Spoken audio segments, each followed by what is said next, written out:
Welcome back. Let's now turn to an examination of the economic outlook. And let me hand over to Eddie Taylor, Editorial Director, Arabian Business, who is with a distinguished panel. So enlighten us, Eddie. Thank you very much, everyone, for being here today. Thank you for inviting me to take part in this session. We've got a great lineup of speakers. My name is Eddie Taylor. I'm the Editorial Director of Arabian Business, as you said. And today we're going to be looking at the changing economic landscape and how that relates in particular to the travel and tourism sector in the Middle East. I'm delighted to be joined by Dr. Taleb Rifai, Chairman of ITIC and former Secretary General of the UN's World Tourism Organization. Nicolas, Global Tourism Leader at PwC, and Mark Beer, OBE, who's the Chairman of the Metis Institute, and a man who's been twice named in the top 50 most influential Brits in the UAE by my own publication, Arabian Business. So thank you very much indeed for joining us all today. Nicolas, can I just come to you first of all and ask, what is your overall assessment of the tourism sector in the Middle East and particularly in the Gulf region right now? And how key is that to the general economic recovery in the region as we come out of COVID? Sure, with pleasure, and good morning to all of you. It's picking up, and it's picking up very visibly and very positively on the ground. And I would say that goes for many of the countries in the GCC and in the Middle East in general. So we speak a lot of Dubai, where that is severe, and the UAE, where that is very much the case. But we've also now seen eases on traveling in KSA. Bahrain is having quite a bit of activity. So throughout the region now, we are finally seeing happening what we were waiting to be happening for a long time. As far as what that means for the overall economic assessment, it's huge, and it's huge for two reasons, right? So most of us, or many of us, when we think about tourism, we go back to our own experience and think of leisure tourism. And as the summer comes, of course, that is indeed very important. But the reality is what is perhaps almost more important right now is in tourism is business tourism, is travel, is the capability to connect suppliers and buyers and consultants and clients and financial advisors, etc., back together again in all these professions that came slightly down because personal contact wasn't happening. So as far as the immediate contribution to the economic outlook, in addition to a good summer season ahead of us for leisure tourism, the reactivating of business and accelerating of business through these personal contacts and the travel easing of the travel restrictions, that's huge, and that's going to really help us in the next 6 to 12 months.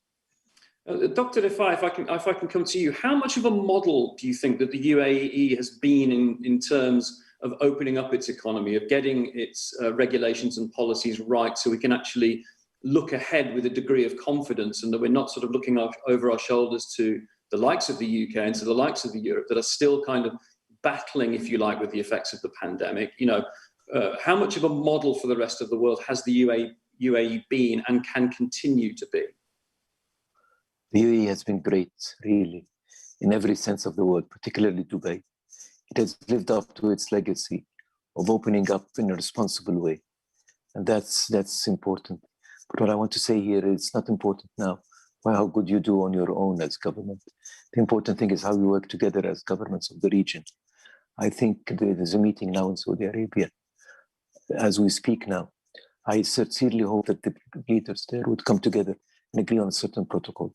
You can't have a country that's insisting on lockdowns and another country that is demanding a vaccination passport, and a third country that's only, like the UAE, satisfied, correctly so, with 72 hours PCR and a PCR on entry. I think we need to harmonize all of that. That's the key here. But the UAE, and particularly Dubai, has been doing great. I personally was in UAE before the last week of Ramadan. I visited my children there. It was fantastic. I took a wonderful break. I'm talking to you from Amman, Jordan here.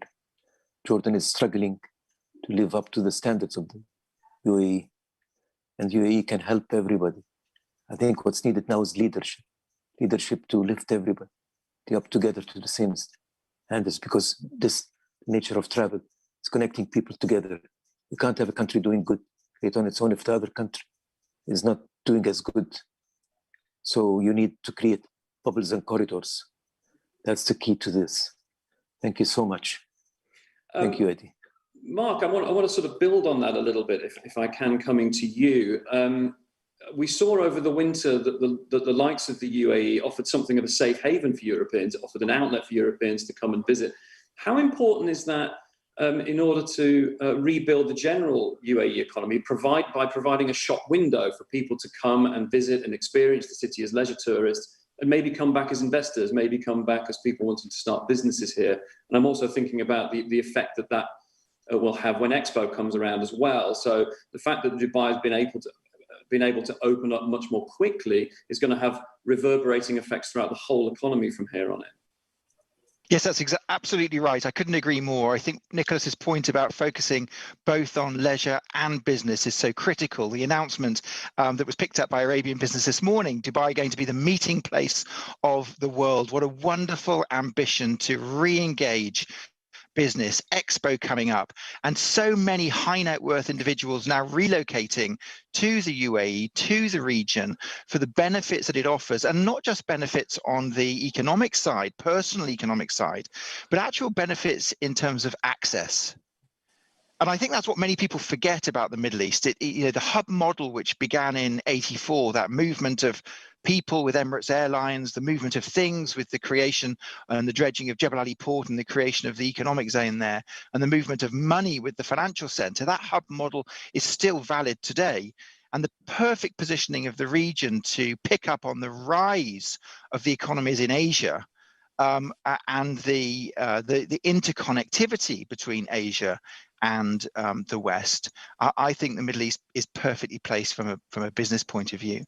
And the number of people that I know who come on holiday to the Middle East, who come back excited with opportunity, excited to be able to own a realistically affordable place overlooking the sea, excited by the security and safety that's on offer, excited whether they're into a heritage, excited whether they're into nightlife. It's something for everybody.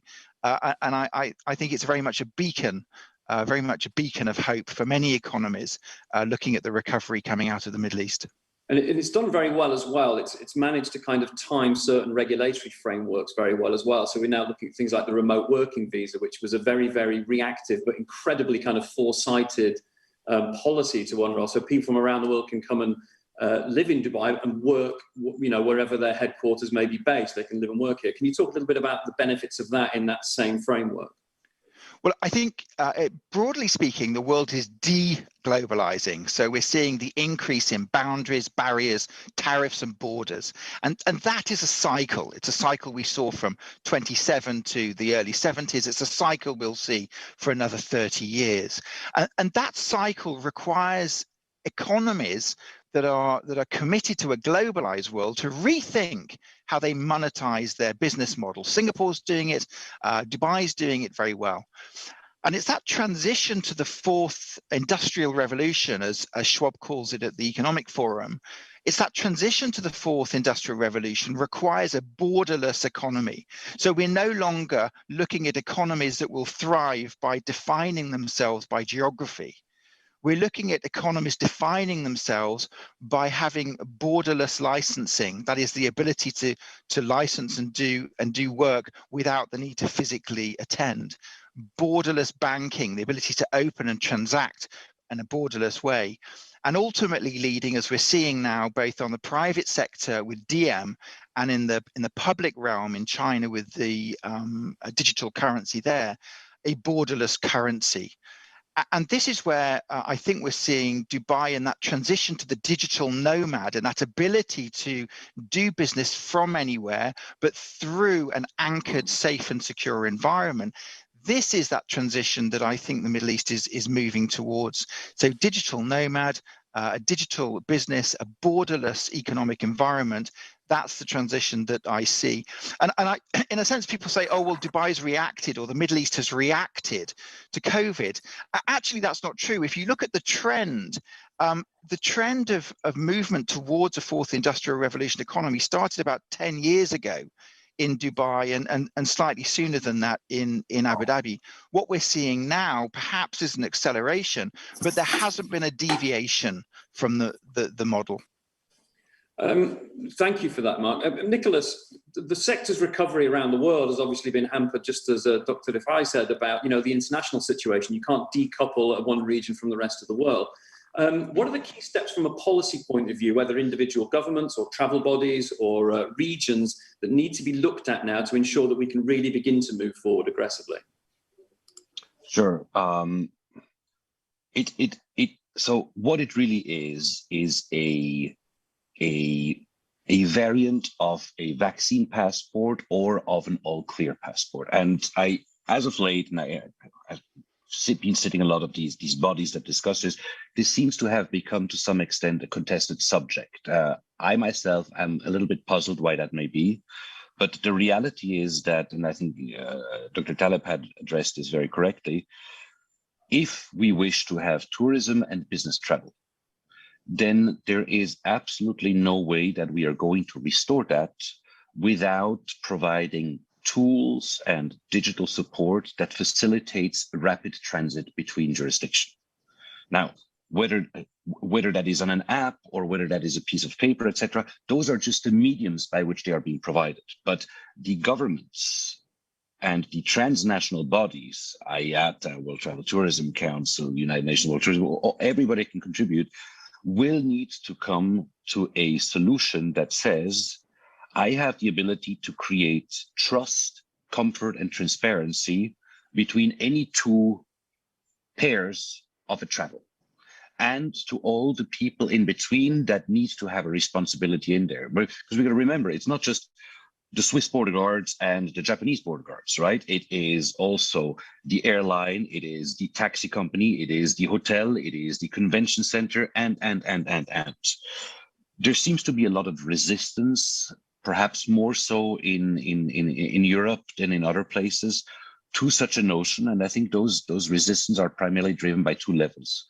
The first question is it fair to vaccinate, to require vaccination in order to have access to certain transportation spaces, etc.? And the second one was the question of data protection. Right now, the level of data protection, I believe that is an important, but ultimately a technical and compliance issue. We have no issues, or most of us have no issues in making our data available, be it for e-banking, be it for healthcare, be it for Amazon, Prime, Netflix, etc. And there simply that's a technical issue. The vaccination issue, whether you can require or not, that is indeed a societal issue, and different countries will need to come to a different solution to this one that fits for their cultural context and their societal context. But ultimately, I think that needs to be decoupled from the fact saying, as honorable as your reasons for not vaccinating must be, and I wish to express no judgment on this, that cannot mean that you should be put in a situation where you can impose your status on other groups that have jointly accepted that being vaccinated is a condition precedent to partake in a common experience. So that's what's going to happen. And as Dr. Taleb very correctly said, it can only be governments that take care of this. Otherwise, it's going to be too complex and too fragmented. Yeah, and if I can come back to you, Dr. Taleb, on that, can you give me an assessment of the situation in perhaps the two countries in our region, widening it out from the UAE for a moment, the two countries in the region that perhaps rely on tourism the most, and that's Egypt and your own country of Jordan, where you're speaking from today.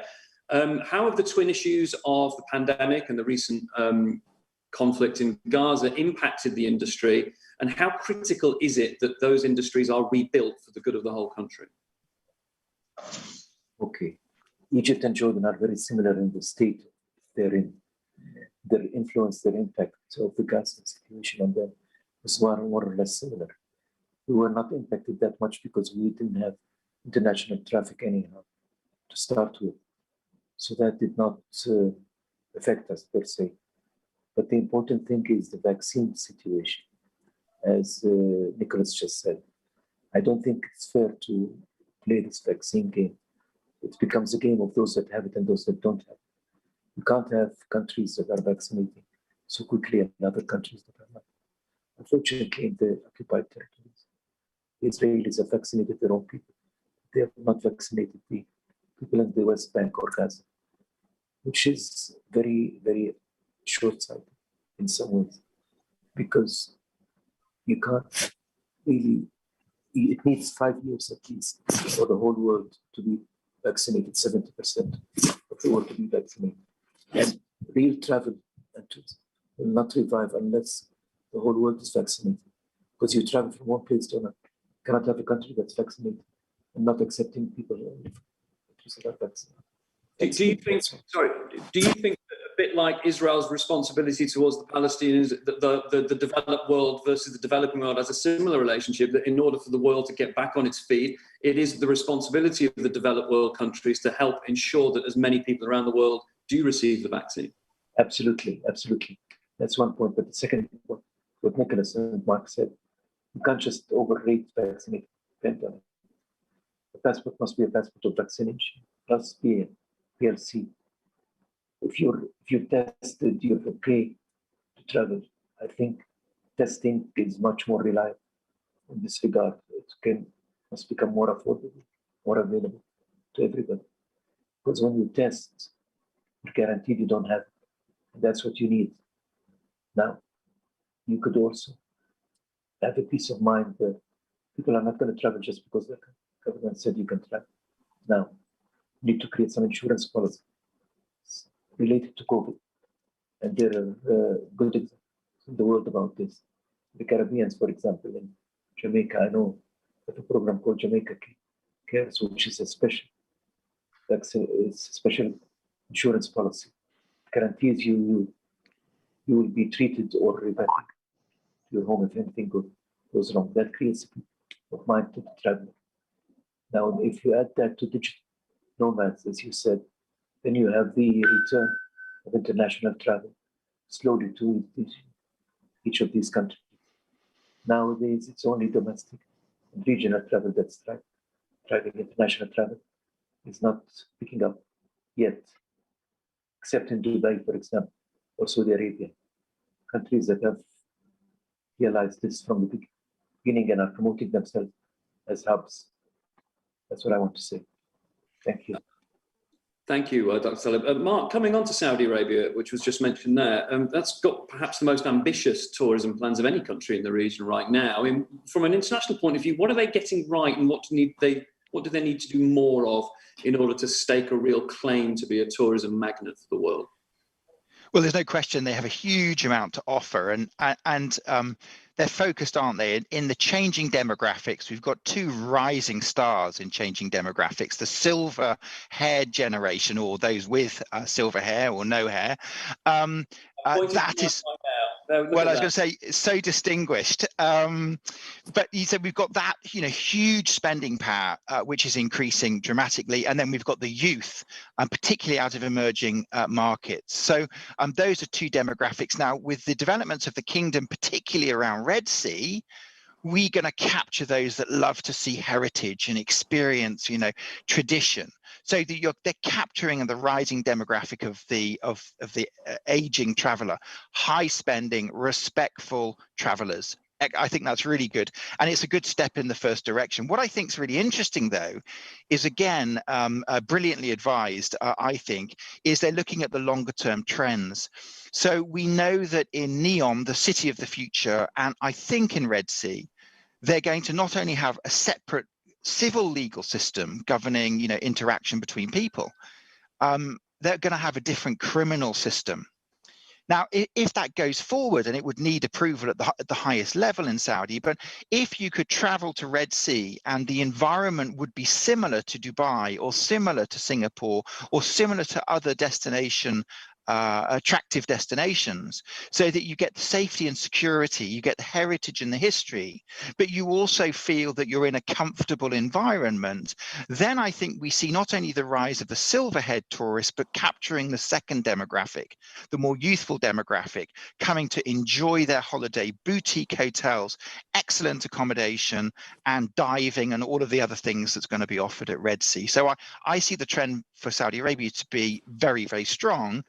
Of course, if you look at other changing demographics, we've got the rise of Asia and capturing the Asian tourist market, and that's going to be really significant. I don't know what the kingdom is doing. We'll hear later about that.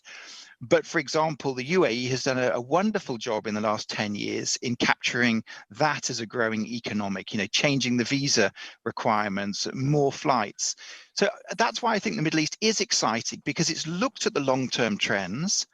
Let's not think that the Middle East hasn't been through some blips before. Go back to 2009, 2010, it was a hairy moment for the economies of the Middle East.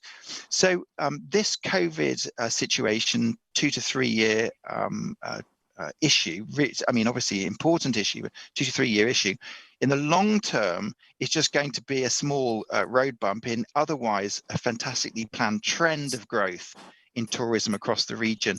And I think if your question was, where will Saudi be? I think it'll be a premier tourist destination within a decade.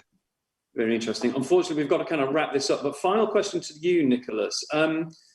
What would your message to investors from around the world in the travel and tourism sector be about where the Middle East is right now and what the opportunities are?